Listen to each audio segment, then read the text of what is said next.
Hello दोस्तों, चलिए आज देखते हैं क्लास 10th हिंदी का शिक्षित भाग 2 का पाठ का नाम है पद। इनका लेखक है सूरदास।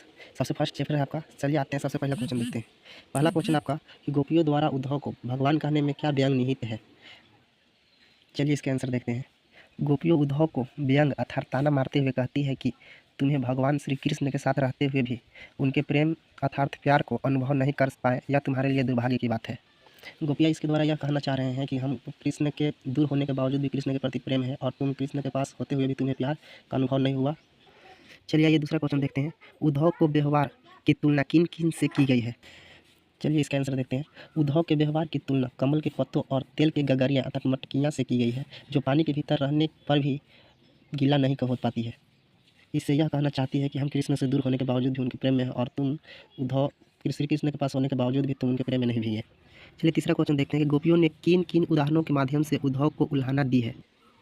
आंसर देखते हैं। गोपियों ने निम्नलिखित माध्यम से उन्हें ताना दिया, उल्हाना दी है। पहला, उन्होंने कमल के पत्ता कहा है, तेल की मटकिया कहा है और प्रेम की नदी कहा है।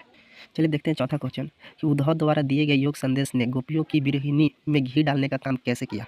चलिए देखते हैं इसका आंसर। हम जानते हैं कि आग में घी डालने पर आग और भी बढ़ती है।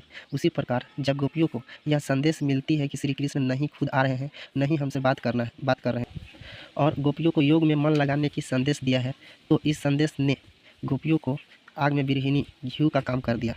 देखिए, हम जानते थे कि कृष्ण भगवान से गोपियाँ बहुत प्रेम करती थी। कृष्ण भगवान जब गोपियों को छोड़कर चले गए तो गोपियाँ बहुत नाराज़ हो गए थे। इसकी वजह से उन्हें योग संदेश में मन नहीं लग रहा था और उन्हें योग संदेश में मन लगाने की बात की रही थी। इसकी वजह से गोपियाँ बहुत ज़्यादा गुस्सा में थे, इसलिए इन्हें घी का काम करने के लिए कहा गया।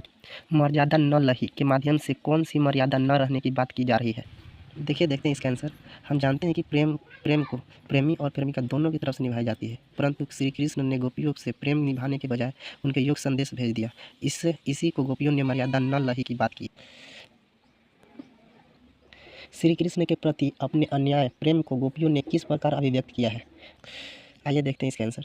गोपियाँ कहती है कि जिस प्रकार चींटियाँ गुड़ से दूर नहीं रह सकती है, उसी प्रकार से हम भी श्री कृष्ण के प्रेम से दूर नहीं रह सकते, अर्थात श्री कृष्ण से गोपियाँ दूर नहीं रहना चाहती है। चलिए क्वेश्चन नंबर 7 देखते हैं। गोपियों ने उद्धव से योग की शिक्षा की बात कैसे लोगों से देने की बात कही है। चलिए देखते हैं इसका आंसर। गोपियों ने उद्धव से कहा है कि योग की शिक्षा ऐसे लोगों को जाकर दें जिनके मन में श्री कृष्ण के प्रति सच्चा प्रेम नहीं है। हमें तो सच्चा प्रेम है कृष्ण से, जिन्हें नहीं प्रेम है उन्हें जाकर योग संदेश दें। प्रस्तुत पदों के आधार पर गोपियों का योग साधना के प्रति दृष्टिकोण स्पष्ट करें। आइए देखते हैं इसका आंसर। जिस प्रकार से कोई इंसान मीठे फल को छोड़कर कड़वी कपड़ी नहीं खाती है, उसी प्रकार से गोपियाँ श्री कृष्ण को छोड़कर किसी भी योग संदेश अपनाना नहीं चाहती है। चलिए अगला क्वेश्चन देखते हैं। Question number 9। गोपियों के अनुसार राजा का धर्म कैसा होना चाहिए। तो आंसर देखते हैं। गोपियों के अनुसार राजा का धर्म योग होना चाहिए, वह प्रजा का अन्याय से बचाए। अर्थात गोपियाँ कहना चाहती है कि किसी भी राजा के प्रजा पर अन्याय हो तो अन्याय से बचाते हैं, लेकिन गोपियाँ कृष्ण भगवान को भूल ही गए। चलिए देखते हैं 10वां क्वेश्चन। गोपियों द्वारा कृष्ण के ऐसा कौन सा परिवर्तन दिखाई दिया जिनके कारण वे अपना मन वापस ले लेने की बात करें। गोपियों के अनुसार श्री कृष्ण में निम्नलिखित परिवर्तन आ गए। पहला, श्री कृष्ण के व्यवहार में अब छल आ गया है। दूसरा, श्री कृष्ण ने अपने मर्यादा प्रेम की